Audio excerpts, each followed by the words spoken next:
So there weren't any riots, at least not yet. I thought for sure there would at least be some significant protests. How Trump held indoors both his speech, his rally yesterday, and his inauguration today probably changed a lot of this. I mean, perhaps it changed a lot of this. Why protest outside in the cold while the rally and inauguration are held inside? Though that hasn't stopped people in the past, but, I'm just thinking, perhaps. And don't get me wrong, there were some small protests that have happened across the country over these past few days, but you can't even hardly find footage of them because they were that insignificant. Now, perhaps there will be significant protests once the mass deportations begin. As time goes on, I wonder more and more whether the protests and riots in 2020 were actually very well funded and well organized, and that it actually wasn't organic. If the protests really do need financial backing in order to happen, I wonder who will back them this time? Who will give them the financial backing this time if it happens? Perhaps people just feel completely defeated.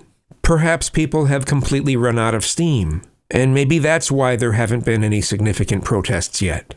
Perhaps more people believe that protests don't really do that much good. The BLM protests bought Patrice a mansion. Or was it more than one mansion? Millions of dollars, and it just kind of got used on personal things. And BLM's biggest workable message was the notion of being lighter on crime, spend less on police. Sure, the BLM movement wanted to push to get rid of racism in the police force, but that's very difficult.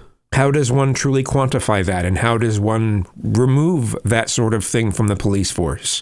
But, being lighter on crime and cutting back police funding are more feasible. Feasible to make changes. Not good changes, but changes nevertheless. It's an example of when protests actually achieved something. Again, something bad, but it did achieve something. I mean, if you essentially decriminalize smaller crimes, those smaller crimes will become the norm. But hey, it brings down crime statistics, and at least it isn't systemically racist, right? Perhaps people are worried that they'll be associated with extremists if they protest. Perhaps some people don't even know what they're angry about, other than just a general hatred towards Trump. Perhaps people can't figure out where we can actually stand together anymore. And perhaps all of these things are true. I just know that the lack of riots or significant protests has taken me by surprise.